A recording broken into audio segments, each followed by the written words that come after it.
invito a tener un momento de oración a nuestro Dios. Padre, gracias por tu amor, misericordia. Gracias, Señor, por este día. Gracias por tus bendiciones. Gracias por tu cuidado. Rogamos, oh Dios, que hables a nuestras vidas. Rogamos, Padre, que no seamos oidores olvidadizos, sino un pueblo de tu palabra, que escucha tu palabra, entiende tu palabra, vive tu palabra y la comparte también con otros. En el nombre de Cristo Jesús. Amén y amén. Quiero invitarles a leer en el Evangelio de Mateo capítulo 5. Mateo 5:38. Oísteis que fue dicho, ojo por ojo y diente por diente. Pero yo os digo, no resistáis al que es malo. Antes a cualquiera que te hiera en la mejilla derecha, vuélvele también la otra. Y al que quiera ponerte a pleito y quitarte la túnica, déjale también la capa. Y a cualquiera que te obligue a llevar carga por una milla, ve con él 2. Y al que te pida, dale, y al que quiera tomar de ti prestado, no se lo rehuses. Oíste que fue dicho, amarás a tu prójimo y aborrecerás a tu enemigo. Pero yo os digo, amad a vuestros enemigos, bendecid a los que os maldicen, haced bien a los que os aborrecen, y orad por los que os ultrajan y os persiguen, para que seáis hijos de vuestro Padre que está en los cielos, que hace salir su sol sobre malos y buenos, y que hace llover sobre justos e injustos. Porque si amáis a los que os aman, ¿qué recompensa tendréis? ¿No hacen también lo mismo los publicanos? Y si saludáis a vuestros hermanos solamente, ¿qué hacéis de más? ¿No hacen también así los gentiles? Sed pues vosotros perfectos, como vuestro Padre que está en los cielos es perfecto. Y siguiendo esta serie de predicaciones sobre cómo amar a la manera de Dios. El domingo anterior estuvimos hablando sobre amar a los hermanos, ¿verdad? A la manera de Dios. Y hoy queremos hablar bajo el título Amando a los enemigos a la manera de Dios. Y si el tema anterior, como decía, es bien complicado a la hora de aplicarlo, no a la hora de entenderlo, a la hora de leerlo o encontrarlo en la palabra, pero sí es un poco complicado a la hora de poder nosotros aplicarlo a nuestras vidas en ciertos momentos con ciertas personas. Nosotros podemos escuchar una frase hoy muy famosa que la gente dice, se puede ser cristiano pero no tonto. Esa es una frase muy común, ¿verdad? Algunos incluso dicen que la cuestión clave es que si las escrituras están llenas de ejemplos de hombres de guerra, entonces nosotros deberíamos ser hombres de guerra. Y es cierto, nosotros somos gente de guerra, de una guerra espiritual. Pero a diferencia del Antiguo Testamento y el propósito que Dios tuvo con David y los reyes de exterminar por medio de la espada a muchas naciones, ese propósito en Cristo tuvo un nuevo significado. Y una vez vemos al Señor en el Antiguo Testamento diciendo que exterminaran a las naciones enemigas, y ahora vamos a ver a Jesús dando en el Nuevo Testamento un nuevo mandato o una nueva idea de lo que podía ser algo conflictivo para un cristianismo naciente en el primer siglo. Por eso quiero dividir esta porción de las Escrituras en dos partes, y primero voy a estar hablando de las dos reinterpretaciones o correctas interpretaciones que Jesús hizo sobre la actitud ante los enemigos, y en segundo lugar voy a hablar de los argumentos que Él dio para tener esta correcta actitud.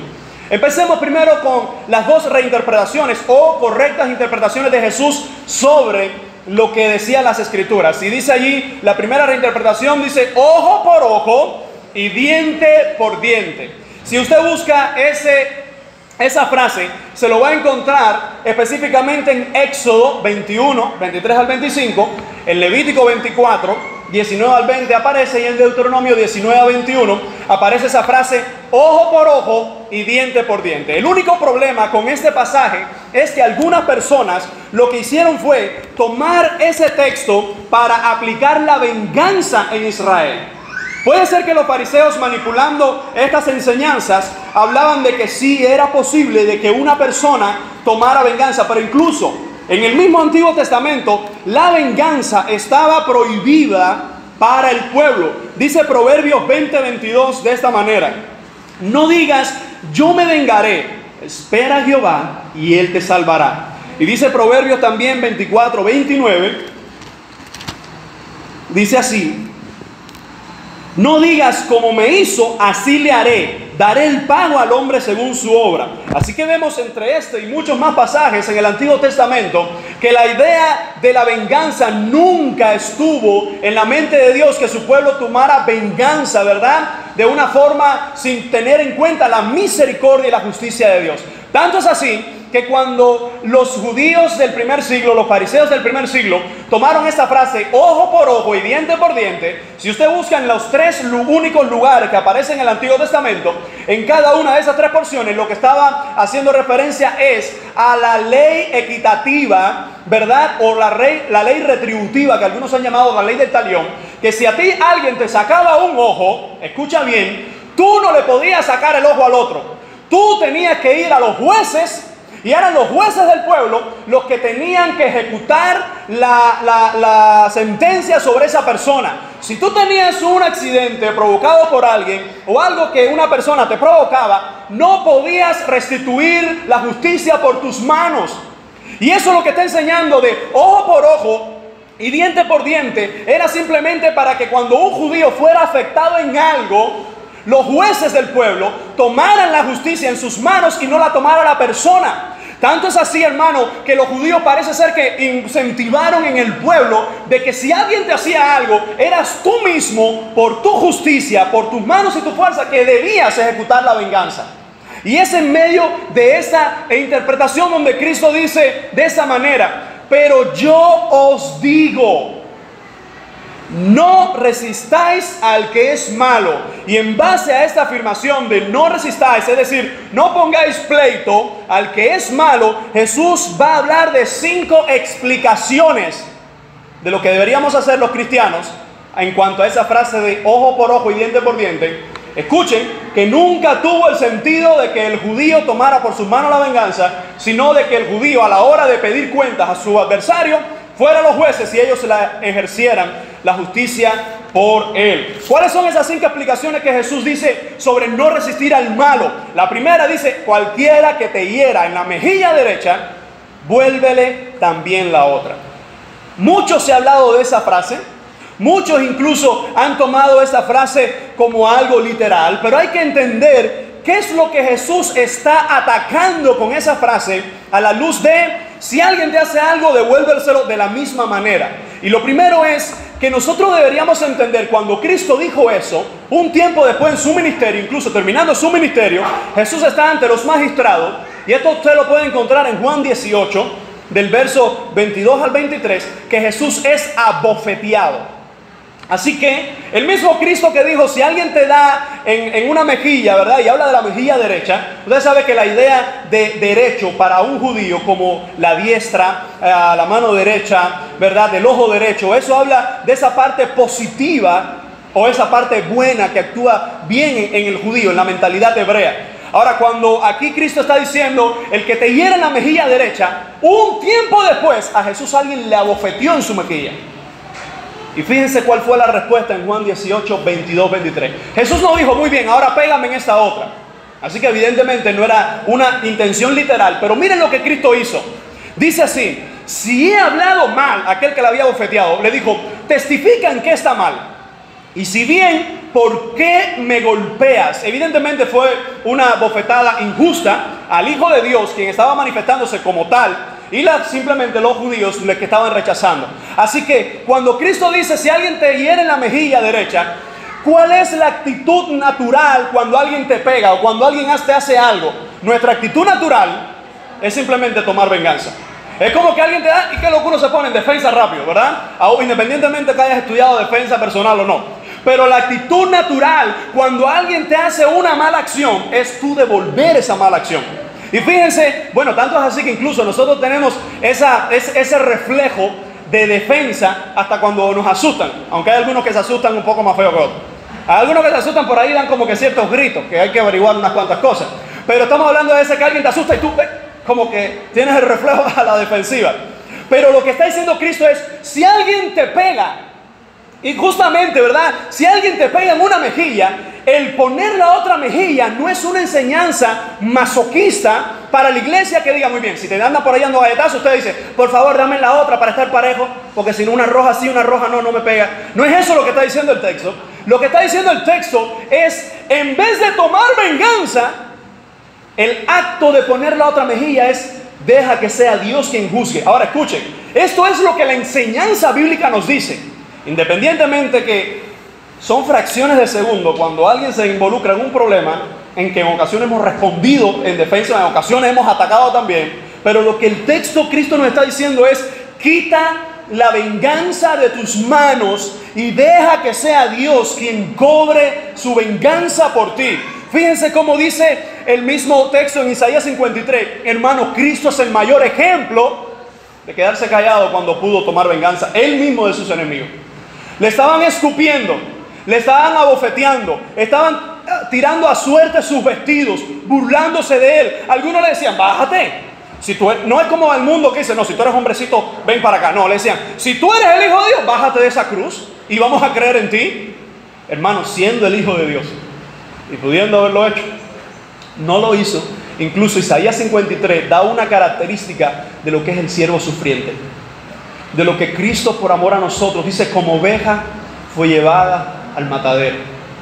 ¿Sabe cuál es la diferencia de una oveja que es llevada al matadero y otro animal? No sé si alguien alguna vez ha tenido esa experiencia de pastorear ovejas o conoce algo, ha visto algún documental. Pero la oveja es ese animal que cuando tú lo llevas y incluso lo vas a matar, no hace nada. No hace nada. Trata de llevar al matadero o tú matar a un cerdo para que vean lo que forma. Y dice que nuestro Jesucristo, cuando la abofetearon, cuando le escupieron, cuando hicieron toda clase de escarnio contra él, una de sus únicas frases fue: Padre, perdónalos porque no saben lo que hacen. Yo creo que ese es uno de los ejemplos más fuertes para nuestras vidas. Yo no estoy diciendo que esto no sea difícil de aplicar. Yo sé que esto es difícil, yo sé que esto es complicado, y más algunos que pueden tener un temperamento todavía más represivo, más furioso que otro. Pero el mandato de Jesucristo es: cualquiera que te hiere en la mejilla derecha, dice, vuélvele también la otra. Y la idea de volver la otra es: no tomes venganza por tus manos. La segunda explicación que Cristo da dice: el que quiera ponerte a pleito y quitarte la túnica, déjale también la capa. Aquí la intención del asunto es poner a pleito, que lo que dice el texto es literalmente ponerte en juicio. Según la ley judaica, uno podía demandar en juicio la túnica de otro. Eso usted lo encuentra en Éxodo 22. Éxodo 22, 26, 27. Nosotros ahí notamos que una persona te podía demandar en juicio la túnica, ¿verdad? Ahora, pero no podía demandar el manto, que era una especie de como sábana que usaba el judío. En el día se protegía del sol y en la noche se abrigaba con ese manto que era de mayor importancia. Y lo que Cristo está diciendo: si alguien te pone en un conflicto que lo que quiere demandar de ti es un careo, o es en realidad una exposición donde tú vas a manchar el testimonio, donde tú vas a demostrar más bien tu naturaleza defensiva, que pedirle a Dios que te ayude en esa situación y que sea Dios quien pelee. Lo que Cristo está diciendo es que quiera ponerte a pleito y quitarte la túnica. Dice: no solo la túnica, sino una vez más, evitando la venganza, dice: déjale también la capa. Recuerden, hermanos, no son prácticas literales, sino lo que Cristo está diciendo: no tomes venganza por ti mismo.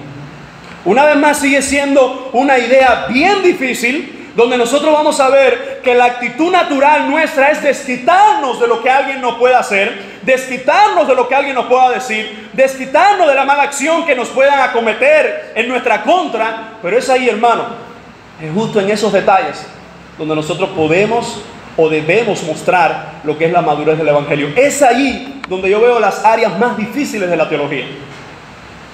Más que si un libro apocalíptico de cuántos sistemas de interpretación pueda tener, más que cómo es la obra del Espíritu Santo sobrenaturalmente obrando en la persona y todas las explicaciones que lleva, yo creo que es en estas enseñanzas que están claras donde más difícil se nos hace, porque es nuestra naturaleza, nuestro viejo hombre, quien quiere tomar justicia cuando el mismo Dios nos está diciendo que no tomemos la venganza en nuestras manos. Dice la tercera explicación o argumentación de Cristo: cualquiera que te obligue a llevar carga por 1 milla, ve con él 2. Escuche bien. Si usted vive en el primer siglo y está escuchando esto es una de las cosas, más que la bofetada, de poner la otra mejilla, es decir, de no tomar venganza, en vez de responder, de recibir el agravio. Yo creo que esto fue lo que más pudo haber ofendido a un judío, esta frase: el que te quiera llevar por 1 milla con la carga, ve con el 2. ¿Usted recuerda qué fue lo que ocurrió con Simón de Cirene? Cuando Jesús iba llevando la cruz, que obligaron a Simón de Cirene a que cargara la cruz. La idea de que lo obligan y que él lo lleva y no pone objeción es que los romanos, una de las cosas que habían aplicado en los lugares que ellos habían conquistado, es que si usted es un judío y usted iba, miren hermano, esto es complicado. Si usted iba por una calle de Jerusalén y venía un romano, un sinvergüenza de estos paganos, y venía con un baúl, venía con una carga, ese romano legalmente, por la ley romana, te podía exigir que tú llevaras una milla. No podía exigir más, pero una milla. Si tú te negabas, ahí te daban una tunda de palos y te llevaban preso por negarte a cumplir la ley romana. Ahora, quiero poner el ejemplo bien drástico para que entienda por qué esto fue sumamente ofensivo a las fibras más sensibles del corazón. Usted va con su familia en el primer siglo. Yo no estoy diciendo que esto va a pasar hoy, estoy diciendo en el primer siglo. Si usted iba por su familia y venía uno de esos romanos y decía, ven acá, llévame esta carga a una milla, la milla que te toca. Usted por la ley tenía que hacerlo. Usted tomaba esa carga, iba caminando con la milla según la ley romana. Y fíjense que aquí es donde viene el problema. Aquí es donde viene el problema. El problema grande es cuando tú terminabas la milla. Porque no es que el romano dice, tú vas para allá, bueno, llévame esto. No, decía, no me interesa dónde tú vayas, llévame esta carga hacia tal lugar. Delante de tus hijos, usted llevaba la carga y justo cuando terminaba la milla, lo más cercano que hay en tu mente es coger la carga y descachársela en la cabeza a aquel romano. Porque eso era una humillación. Y miren lo que dice Jesús. Justo cuando terminaste la milla, justo cuando terminaste lo que por la ley del hombre injusta tenías que hacer, justo allí, dice, llévasela a otra. No. Es como que, ¿qué?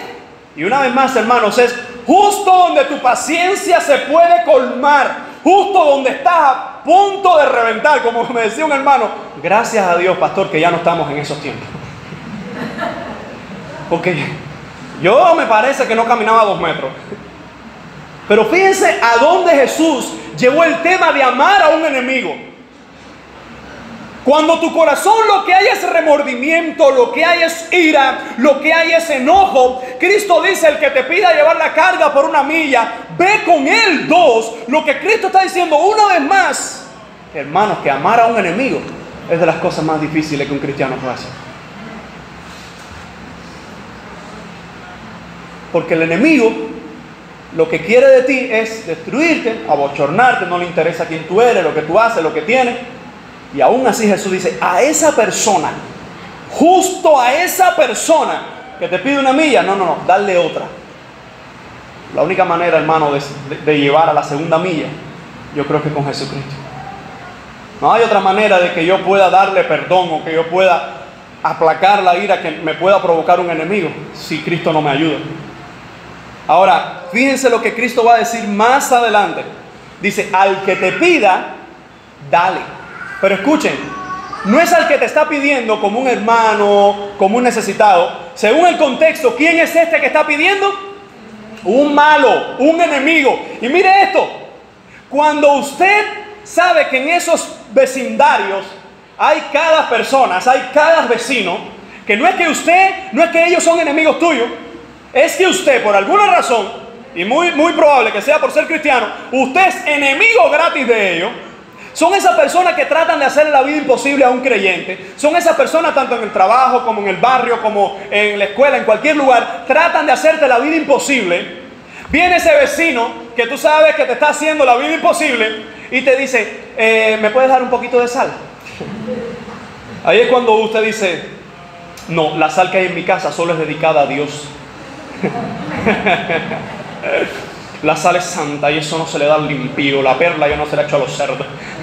Aun cuando eso es lo que usted quiere hacer, dice el texto, el que te pida dale, y el que quiera tomar de ti prestado, dice, no se lo rehuses. Una vez más, lo que Cristo está diciendo, lo que provoca un enemigo en tu corazón es ira. Lo que provoca un enemigo en tu corazón es enojo. Lo que provoca un enemigo en tu corazón son todos esos sentimientos naturales que por una naturaleza caída tú y yo experimentamos el día a día. Miren, hermanos, si es así o no, que usted se monta en una guagua y lo pisotean y usted no dice, gloria a Dios, gracias, qué bendición, voy a cantar una canción y dar un testimonio hoy en la noche. Nadie dice eso. A usted lo pisotea, mire, y usted sale, usted está orando, porque es un día que tiene usted con el Señor. Usted oró en la mañana, porque usted es responsable. Usted saca sus minutos para hablar con Dios antes de salir a cualquier lugar. Usted leyó la palabra, usted, no sé, le dio un beso a su esposa, te amo, oraron juntos, fuiste a la cuna, le diste la bendición a tu hija, sale y un impío filisteo perverso, amiguito de Goliat, te pisotea, pero ese pisotón que te revienta. Y ahí se te olvida toda la pasividad, todo el amor y toda la alabanza. Y es ahí, es justo ahí donde Cristo dice, a esas personas que te hacen mal, a esas personas que te están procurando, verte caer, de esas personas que lo único que les interesa de ti es cómo tú le vas a fallar a Dios, de cómo tú vas a demostrar que no eres un verdadero cristiano. Es justo a esas personas donde tú dices, Señor, si fuera por mí, tú sabes que lo mato ahí mismo, ahí se quedó ahí mismo. Dame un minuto y tú vas cómo lo mato completo. Yo te lo ofrezco. Si fuera en el Antiguo Testamento, por favor, Señor, déjame sacrificarte a este impío. Yo te lo hago a pedacitos, lo doy en ofrenda, le doy candela. Señor, gracias, mira qué bueno te llevas a mis enemigos. Pero no es lo que Cristo dice. Dice, el que quiera tomar de ti prestado, dice, incluso a ese no se lo rehuses. Y es ahí donde tú sabes que tiene gente, porque el impío, escuche, el impío o los enemigos, más bien los enemigos, tienen muy mala memoria para saber lo bueno que tú has hecho por ellos. Malísima memoria para saber todo lo que tú has hecho por ellos. Aquí nosotros sabemos, y más que nuestros vecindarios, son todos juntos. Aquí nadie, por lo menos que yo conozca, nadie tiene esa bendición de tener una casa y a 10 kilómetros a la redonda no tener a nadie. Aquí todo el mundo vivimos juntos. Aquí el de arriba se le cayó lo que sea y usted lo escucha abajo, si es un edificio. Aquí es fulano, el fulano le grita al niño y usted lo escucha como si fuera fulano en el oído. Y a veces nosotros tenemos ciertos vecinos o ciertas personas que usted dice, esto es un instrumento de Satanás. Cierta gente que lo único que está haciendo es buscando cómo va a destruir tu vida. Y fíjense, ¿cuál es el mandato del Señor a ese tipo de personas? Dice, a esas personas, no tomes venganza por ti mismo. Yo reconozco que esto es difícil. Incluso yo lo he compartido con algunos hermanos, que yo no sé qué sería de mí si yo estuviera por la calle y fuera con mi esposa y mi niña y alguien se atreviera a atacarlas a ella o a hacer algo. Yo no respondería, yo tengo que ser sincero. Si yo le digo, no, por favor, no le des, mira, no le hagas eso, no las arrastres, no. Yo tengo que ser sincero, hermano. Ese falso evangelio de, a mí no, aleluya, yo le pido a los ángeles que bajen y peleen. Ahora, ¿cuál es mi oración? Señor, tú sabes que hay cosas que yo por mí mismo no lo puedo dominar. No permitas una carga más grande de la que yo pueda soportar. No me permitas estar en una situación de la cual yo no sabría cómo responder. Porque lo menos que pasaría por mi mente es dejar que esa persona abusara de mi familia. Ahora, eso no me está diciendo que porque una situación extrema de que yo saldría en defensa de mi familia me hace a mí decir que todo el que me rodee me hace cualquier cosa y yo tomo venganza, me hace cualquier cosa y yo respondo de la misma manera, porque ahí es donde se muestra el evangelio. Cuando tú quieres tomar la venganza, tú dices, Señor, ayúdame. Pero ¿cuántas veces no tenemos personas o enemigos que están probando? Y eso es complicado, hermano, que están pinchando, que están tratando, y nada más que tú, miren, eso da más gira todavía, ¿verdad? Son personas que están buscando por todos los medios verte caer. Ahora, ¿cuál es la segunda reinterpretación que Cristo hizo? La segunda es, y amarás a tu prójimo, dice, y aborrecerás a tu enemigo. La primera frase, amarás a tu prójimo, ¿dónde aparece? Bueno, está en Levíticos 19:18. ¿Y dónde aparece aborrecerás a tu enemigo? Si usted la encuentra, usted no tiene la Biblia que yo tengo. La frase aborrecerás a tu enemigo no aparece en la Biblia. ¿De dónde salió esa frase? Usted la puede buscar en la concordancia que quiera. ¿Por qué esa frase aborrecerás a tu enemigo no está en la Biblia? Porque esa frase fue una interpretación que hicieron los judíos cuando dijo, bueno, si Dios dice que ames a tu prójimo, entonces Él debe decir, odia a tu enemigo, debe ser la contraparte. Y es justo ahí donde Cristo dice, ¿oíste que fue dicho? Esta primera parte sí está escrito y legislado por mi Padre, sí está dado en la ley, pero la frase odia a tu enemigo es simplemente una tergiversación que los hebreos pusieron, o los fariseos más bien, pusieron simplemente para justificar toda la venganza que ellos podían derramar por sus propias manos. Y decir, el odio que hay en mi corazón a los enemigos de Israel es un odio natural. El odio que hay en mi corazón a los enemigos de Dios es un odio que si es necesario me voy a las armas. Si es necesario me voy a las manos. ¿Por qué razón? Porque era una frase que había sido simplemente desarrollada por ellos. Y recuerden una cosa, hermano. Los hebreos, si hay una nación que tiene historia de guerra y de derramar sangre, es Israel. Por eso es justo Cristo, quien también era judío, que vino a una nación judía para decirle, ya acabó, ya eso se acabó, ya eso cumplió el propósito que tenía, Dios exterminando naciones por medio de su pueblo, ya terminó. Hay algunos creyentes, incluso pastores, que han llegado a decir que los cristianos también tienen que derramar sangre, que los cristianos también hay que matar a los demás. Estamos diciendo que lo que la Biblia nos dice, no lo que es mi sentimiento o mi actitud natural como hombre quisiera hacer. En ocasiones yo quisiera matar a una persona por lo que hace, pero no lo hago porque es lo que Dios dice que debo hacer, no hacerlo, no matarle, o simplemente no dejar que la ira se apodere de mí y yo tome decisiones drásticas. Por eso que hay algunos creyentes que dicen, yo en este tipo de situación, cuando me huelo que hay un problema así, me voy de ahí. Porque yo sé que cuando se caliente la cabeza yo no voy a pensar 2 o 3 cosas. Yo sé que cuando se ponga la cosa fea, lo que yo voy a responder es con la violencia. Por eso es que uno sabe en qué áreas es más débil. Uno sabe en qué área puede ser mayormente tentado. El problema es que el diablo también lo sabe. El problema es que los enemigos de los creyentes en ocasiones, ellos también lo saben.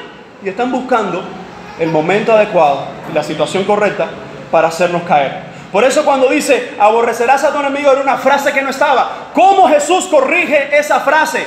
Pero yo os digo, amad a vuestros enemigos, bendecid a los que maldicen, haced bien a los que aborrecen y orad por los que os ultrajan y os persiguen. Miremos las 4 acciones que Jesús habla sobre cómo nosotros tenemos que amar al prójimo, pero también al enemigo. En primer lugar dice, amad a vuestros enemigos. Qué difícil es eso, hermano. Qué difícil es amar a alguien que simplemente quiere hacerme daño, a mí o a mi familia. Usted se da cuenta que eso solo es posible si Dios nos ayuda. El mismo Dios que nos dice que lo hagamos, Él lo dice porque Él sabe que por nosotros mismos no podemos hacerlo. Cuán doloroso es que alguien te haga algo y Dios te diga, tienes que amarlo. Pero fíjense que esa palabra amar a vuestros enemigos, esa palabra griega viene de la idea de ágape, es ese ama incondicionalmente. Es decir, usted sabe que usted y yo tenemos esa capacidad de amar a nuestros amigos de una manera tan fuerte, pero son lazos, hay lazos, ¿verdad?, que nos unen con los amigos, con la familia, con los cristianos, lazos espirituales. Pero con un enemigo no hay ningún lazo que nos pueda unir a ellos. Y es justo ahí donde el Señor radicalmente y sin mucha explicación, Él dice, ámalo. ¿Qué es ese ámalo? En otras palabras está diciendo, ¿tienes deseo de vengarte? No lo hagas, eso es una forma de amarlo. ¿Tienes deseo de tomar la justicia por tus manos en contra de esa persona? No lo hagas, eso es una forma de amarlo. Dice, amad a vuestros enemigos, amar con el amor que Dios da, un amor que es perfecto, que no tiene condiciones, un amor que está basado en la perfección de Dios y no en la imperfección de los hombres, así como nosotros mismos tenemos el mandato de que amemos a los enemigos. Es cuando uno dice, ¿por qué Dios me ama? No porque yo lo merecía, no por lo que yo hice, no por lo que yo soy capaz de hacer. Él me ama y punto, por lo que Él es. Y ahí es cuando dice, ¿por qué yo amo a un enemigo? No lo amo por lo que Él merece, no lo amo por lo que Él hace o lo es capaz de hacer. Lo amo porque fui amado y ese que me amó me da el poder para darle amor a Él. No significa que yo tengo un enemigo y voy a decir, bueno, el Señor me dice que ande contigo, oye, quiero andar contigo todo el día, para arriba y para abajo. Ese no es el amor. El amor es quita la ira, desecha el enojo, desecha eso que sabes que quieres reprimirlo contra esa persona, porque es un enemigo tuyo. Es alguien que quiere verte caído, es alguien que quiere verte fallar. Y es ahí donde tú dices, esos son los versículos más duros de vivir. Porque hay algo muy interno en mí que me dice que haga cualquier cosa menos eso. Y fíjense cómo está diciendo el mismo Señor, ama a tus enemigos. Señor, yo no puedo. Dice, ama a tus enemigos. Señor, Él no lo merece. Ama a tus enemigos. Señor, la única forma que puedo amarlo es si tú me ayudas. Por mí, eso nunca va a ocurrir. Y ahí es donde el Señor dice, amad a vuestros enemigos. Hermano, ¿eso es difícil o no es difícil? Yo diría que humanamente es imposible. Solamente con Dios eso es posible.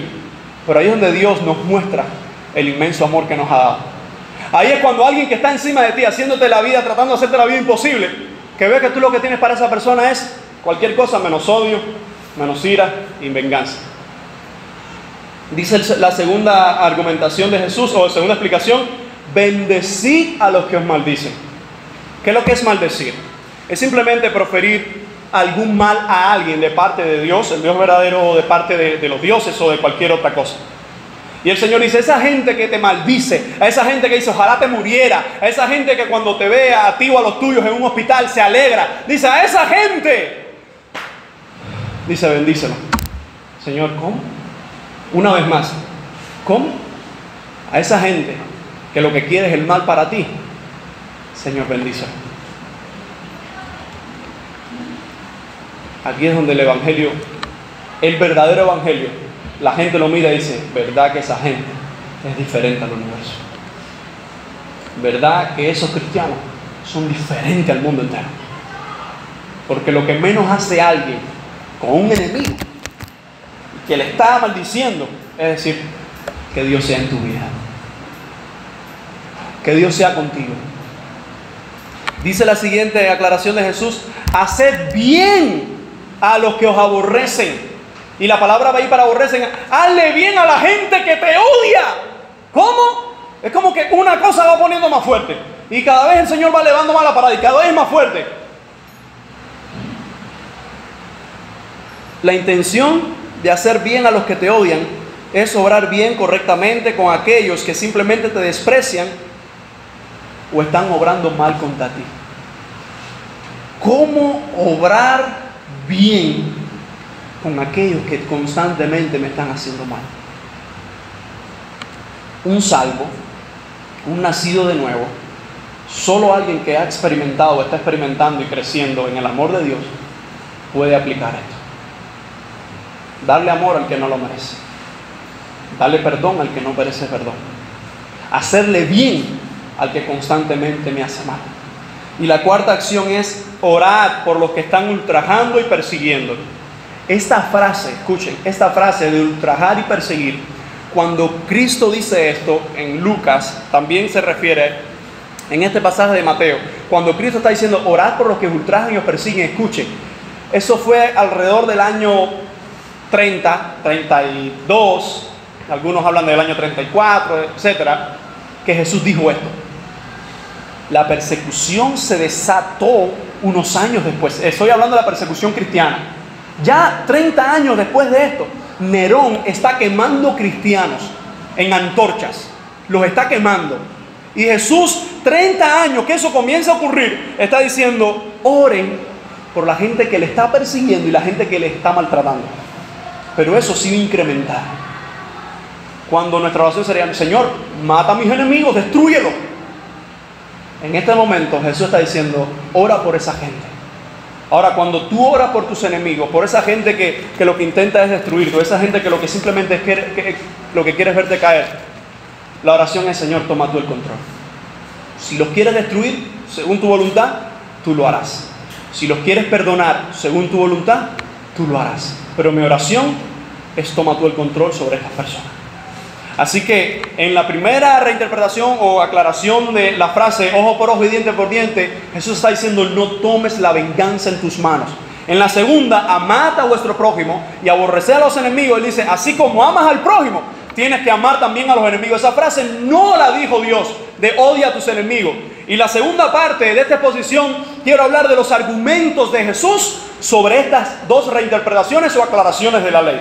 ¿Cuáles son esos argumentos? Lo encontramos en el versículo 45 al 48. Dice así, estos cuatro: primer argumento, para que seáis hijos de vuestro Padre que está en los cielos, que hace salir su sol sobre malos y buenos, y que hace llover sobre justos e injustos.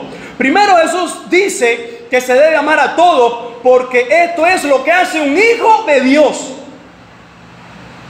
No estamos diciendo qué haría Alex, ¿O qué haría usted? Estamos diciendo qué hace un Alex que ha sido perdonado, regenerado y está tratando de agradar a su maestro, está tratando de agradar a Cristo. Estamos hablando de un mandato para un Alex que dice, haciendo esto, dice, vas a mostrar que son hijos de vuestro Padre que está en los cielos. Dice, que hace salir su sol sobre malos y buenos, y que hace llover sobre justo e injusto. Aquí el autor bíblico está retomando las palabras del mismo Jesús que dice, cuando tú perdonas a un enemigo, cuando tú muestras tu amor a un enemigo, simplemente estás mostrando algo que hace Dios en la naturaleza con los justos y los injustos. El sol sale para los dos grupos. El injusto no lo merece porque odia y aborrece a Dios. Y Dios aún así le da el sol. El justo lo merece y aún así recibe esa bendición. Pero también lo que está diciendo, como mismo el sol sale para un grupo y para otro, así también tú y yo tenemos que mostrar el amor y el perdón. A los que lo merecen es fácil, a nuestra familia, nuestros hermanos en la fe. Aunque se pueda hacer en una ocasión complicada, es fácil porque al final nos une el amor de Cristo. Pero a un impío, a una persona que se ha convertido en mi enemigo, dice, haciendo esto vas a mostrar que sois hijos de vuestro Padre que está en los cielos. El maestro de los maestros, el mismo Cristo, pone en la ecuación al Padre. Porque una de las cosas que Dios sabe es que yo ame a mis enemigos. Eso solo puede ser una obra de Dios en mi corazón. Que yo ame a mi familia es natural. Los impíos lo hacen. Pero que yo ame a mis enemigos es una obra que provoca a Dios en mi vida. La segunda frase o exclamación de Jesús dice, porque si amáis a los que os aman, ¿qué recompensa tendréis? ¿No hacen también lo mismo los publicanos? ¿Qué es lo que está diciendo ahora Jesús? Él está haciendo una pregunta, dice, si tú amas a la gente que te ama, mire, si usted estudia un poco la historia más reciente de todos estos carteles de la mafia, de todos los capos estos que han existido, estos asesinos, ¿verdad?, que han estado en droga, en dinero, la mayoría de esas personas tenían familia. La mayoría de esos diabólicos asesinos y ladrones y perversos tenían familia.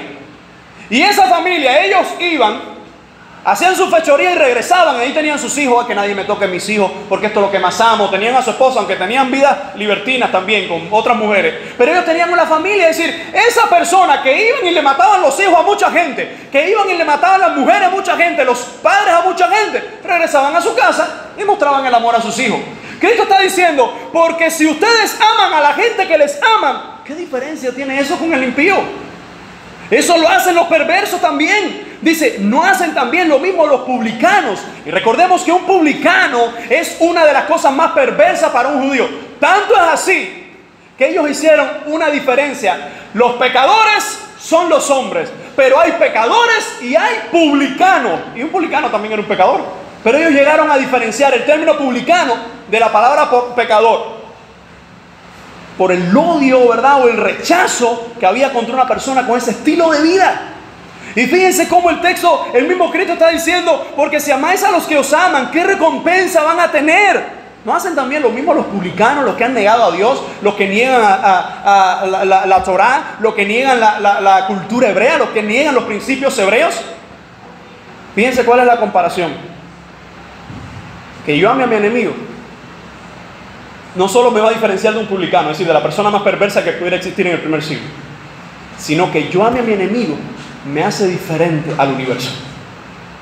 Me hace diferente a cualquier otra persona porque yo estoy mostrando lo que Dios ha hecho en mí, se lo estoy también dando a otro. Si aman a los que les aman, ¿qué diferencia hay con el mundo? Dice, y si saludáis a vuestros hermanos solamente, ¿qué estás haciendo de más? ¿No hacen así también los gentiles? ¿Cuántas veces usted sale por la mañana y está esa persona que usted es enemigo para esa persona, y cuando usted saluda dice buena, y esa persona lo mira así y le mira la cara? Hay muchas de esas personas, y a veces en las congregaciones también, esas personas que son enemigos de todo el mundo. Hay gente en nuestros barrios que no se llevan con nadie. Son gente que están fajados con todo el mundo, ya se han fajado con el barrio entero. Faltas tú. Y no se han fajado contigo porque no por razones, sino porque uno como cristiano Señor, ayúdame. Señor, yo no, con mi paciencia yo no puedo. Señor, líbrame. Señor, muéstrame. Señor, llévatelo. Que diga, Señor, obra. Si saludáis a vuestros hermanos solamente, dice, ¿qué estás haciendo de más? ¿No hacen también así los gentiles? ¿Quiénes son los gentiles? Son sencillamente esa gente que no tiene a Dios y viven de esa manera, con una manera libertina. Y fíjense una vez más, lo que Cristo está diciendo, tienes que ser diferente al mundo. ¿Cómo, Señor? Mostrándole amor a aquellos que son enemigos. Mostrándole amor a aquellos que están en tu contra. Dice, sed pues vosotros perfectos como vuestro Padre que está en los cielos es perfecto. Esa palabra perfecto es una palabra griega que es teleios, que significa en otros contextos también da la idea de ser completos, ser maduros. Tiene implícita la idea de madurez, completo. Y fíjense cómo dice el Señor, sed pues vosotros perfectos como vuestro Padre que está en los cielos es perfecto. ¿Cómo uno llega al Evangelio? La mayoría de todos nosotros, cuando llegamos al Evangelio, ¿de dónde venimos? De un mundo que odia, de un mundo que hiere, de un mundo que maltrata, de un mundo que hace daño, de un mundo que no perdona. Y cuando llegamos al Evangelio, porque se nos ha predicado la palabra de verdad, y cuando alguien nos dice esas enseñanzas como esta, de que hay que amar a los enemigos, han llegado personas que han dicho, Señor, ayúdame, porque ¿cómo yo voy a perdonar a un padre que me abandonó? ¿Cómo yo voy a perdonar a un esposo que me maltrató? ¿Cómo voy a perdonar a un hijo que se fue y me robó? ¿Cómo voy a perdonar a una persona que me hizo tanto daño? Y es justo allí, comenzando el Evangelio, donde uno empieza a chocar con esas paredes, donde hay que dejar lo que yo quisiera hacer para empezar a hacer lo que Dios quiere que haga. Pero cuando habla aquí de madurez, de ser como el Padre, de ser cada vez más perfectos, lo que nos está referenciando es, si quieres mostrar esa perfección del Padre que te llamó, tienes que actuar como Él. Tienes que perdonar como Él. Tienes que dejar la venganza en las manos de Él. Y fíjense, en pocas palabras, yo creo que esas dos reinterpretaciones o aclaraciones de Jesús podrían ser de la siguiente manera. Oíste que fue dicho ojo por ojo y diente por diente, y que amarás a tu prójimo y odiarás a tu enemigo. Pero yo les digo, no tomes venganza con tus manos y ama a los demás, solamente con ese amor que Dios te puede dar.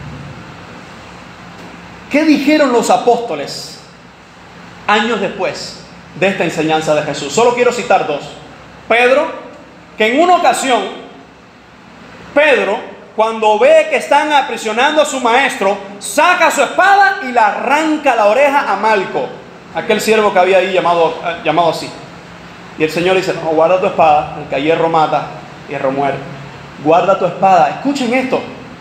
El mismo Dios que en el Antiguo Testamento le decía a David, que termina con esa nación.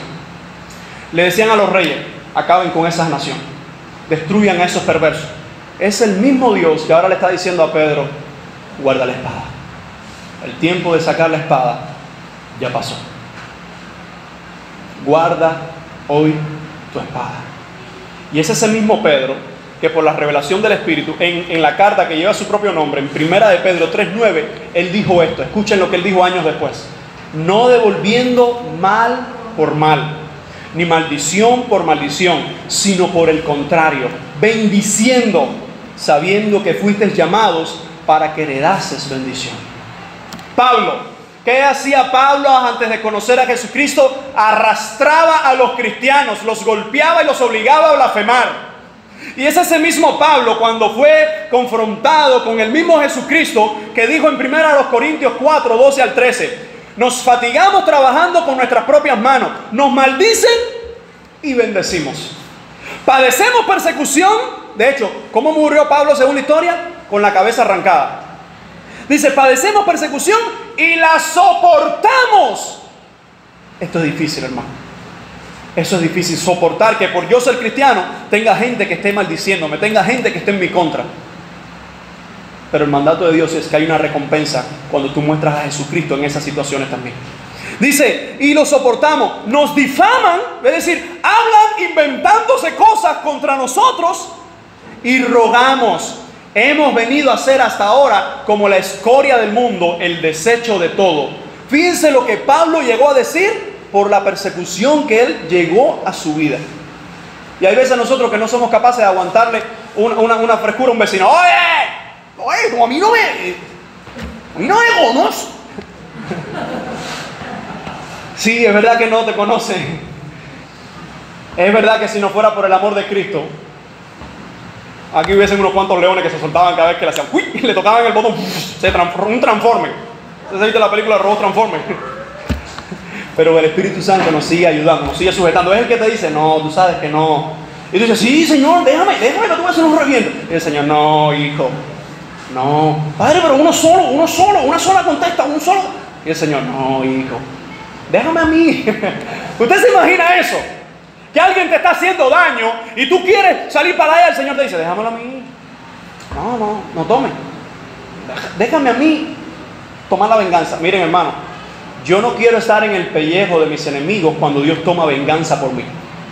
Cuando soy yo el que tomo la venganza, yo le fallo a Dios. Aunque me lo desquité, aunque ya hice lo que tenía que hacer, pero le fallo a Dios y tengo que pedir perdón al final. E incluso hasta la persona que le hice lo que se merecía humanamente, le tengo que pedir perdón. Pero cuando soy yo el que dejo que sea Dios el que se vengue, ay. Yo no quiero, lo vuelvo a repetir, estar en el pellejo de aquellos que Dios mismo me dice, mía es la venganza, yo pagaré. Yo no quiero estar en ese pellejo. Porque yo lo más que puedo hacer es un trompón o una mala contesta o una cosa, pero cuando es Dios el que toma venganza por sus hijos, bueno, 3 puntos suspensivos lo que le va a pasar a esa persona. Dice Pablo en 1 Tesalonicenses 5:15, esto es a otra iglesia, mirad que ninguno pague a otro mal por mal, antes seguid siempre lo bueno, unos para con otros y para con todos. Otro mandato a no pagarle a los demás con el mismo mal que te hacen. Y el último texto con el que quisiera terminar, la idea de cómo Pablo está reforzando lo que Cristo dijo años atrás, dice Romanos 12, 14 al 21. Recuerden, los romanos, una de las cosas que tenían en su actividad de conquistadores, miren, los romanos llegaron a conquistar una gran cantidad de naciones, pero yo creo que fue un imperio de los más poderosos. Incluso los profetas del Antiguo Testamento habían anunciado que ese imperio llegaría, pero los judíos habían conquistado más. Los judíos habían hecho más con menos. Déjame aclarar esa frase. Los judíos habían conquistado más con menos tecnología que tenían los romanos. ¿Verdad? Porque algunos se me rían ahí. Entonces, con eso que hicieron esos judíos, ahora hay unos romanos que han conquistado ya el mundo conocido. Y en medio de eso, miren lo que Pablo le está diciendo a los cristianos que viven en Roma. Romanos 12, 14 al 21. Bendecid a los que os persiguen. Bendecid y no maldigáis. Gozaos con los que se gozan, llorad con los que lloran, unánimes entre vosotros, no altivos, sino asociándoos con los humildes. No seáis sabios en vuestra propia opinión. No paguéis a nadie mal por mal. Procurad lo bueno delante de todos los hombres. Si es posible, en cuanto dependa de vosotros, estad en paz con todos los hombres. Yo estoy en paz con los hombres. Si ellos quieren estar en guerra contra mí, es su problema. Si la gente quiere estar haciéndome la vida imposible, es su problema. Pero yo tengo un Dios que me dijo que Él se iba a vengar. Y voy a esperar en Él. Yo tengo un Dios que me dijo que yo no tomara la venganza, que Él era el que iba a actuar. Miren cómo lo dice. Verso 19. No os venguéis vosotros mismos, amados míos, sino dejad lugar a la ira de Dios. Porque escrito está, mía es la venganza, yo pagaré, dice el Señor. Así que si tu enemigo tuviere hambre, dale de comer. Si tuviere sed, dale de beber. Pues haciendo esto, ascuas de fuego amontonará sobre su cabeza. Hay otras versiones que dice, pondrá su cara roja de la vergüenza. No seáis vencidos de lo malo, sino vence con el bien el mal. ¿Qué hizo Jesús con esta interpretación? El mismo Jesús, escucha, que en el Antiguo Testamento nos dio todas las enseñanzas al pueblo de conquista. Ahora en el Nuevo Testamento nos está hablando de dar perdón a los enemigos, pero es el mismo Jesús que después de esta era, de su segunda venida, Él se va a encargar uno por uno de sus enemigos. Es como que está diciendo, no, ámalo, muéstrale perdón, pero Él no les va a mostrar amor y perdón. Él lo que va a hacer con nuestros enemigos es destrucción sobre sus vidas. Porque nuestros enemigos, al final, no son nuestros enemigos. Son enemigos de Dios. Aquellos que se levantan contra nosotros, al final, la verdad verdadera es que ellos se están levantando contra nuestro Dios. Así que cuando yo me detengo para no tomar la justicia por mis manos, digo, Señor, obra tú. Es difícil, hermano. Por eso mi oración seguirá siendo, Padre, no permitas que yo esté en una situación de la cual tú sepas que yo no voy a responder como quisiera, como hijo tuyo. Líbrame de estar en una situación de la que yo tenga que pasar por tener que tomar la justicia en mis manos. Ayúdame a mostrar el Evangelio en esas situaciones. Jesús hizo con estas reinterpretaciones y aclaraciones de la palabra mostrarnos el amor que tiene el Padre por nosotros, sus hijos. Y como esos mandatos tan fuertes y esos mandatos tan drásticos nos muestran a nosotros que la venganza es de Dios. Hermano, deja la venganza al Señor. Aun cuando luchamos con eso, yo no estoy diciendo que no luchemos con eso. Yo no estoy diciendo que en una ocasión usted le dio una contesta a una persona, que usted se fue a las manos. No estoy diciendo que eso haya ocurrido, pero aun cuando eso ha ocurrido, el Señor nos ayuda a rectificar. Eso no es lo que debía ocurrir. Eso no es lo que debía pasar. Y ahí es donde usted dice, oye, ser cristiano es de verdad la mayor bendición del mundo y a la vez tiene uno de los mayores sacrificios. Porque es vivir diferente a un mundo que para nada tiene nuestros valores. Y que en las mismas circunstancias que estamos nosotros, actúa 100% diferente. Y es justo allí donde tú y yo tenemos que mostrar el amor a nuestros enemigos, pero no a nuestra manera, sino a la manera de Dios. Vamos a orar a ese Dios. Padre, gracias por tu palabra. Tu palabra confronta nuestros corazones. Tu palabra cambia nuestras mentes. Quita lo que está mal. Pone las cosas que están correctas. Pero ayúdanos a vivirla. Ayúdanos a hacer,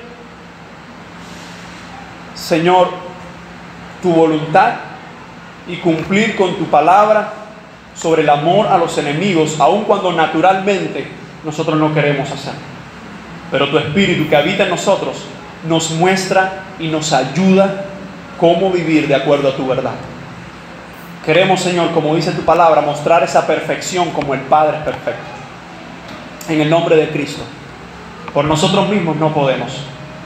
Pero tú que nos lo enseñaste y que nos lo muestras, y tú que eres un Dios amoroso para con nosotros, ayúdanos. Nuestros enemigos están en tus manos. Obra en sus corazones, pero queremos vivir para ti, Señor. En el nombre de Cristo Jesús. Amén y amén.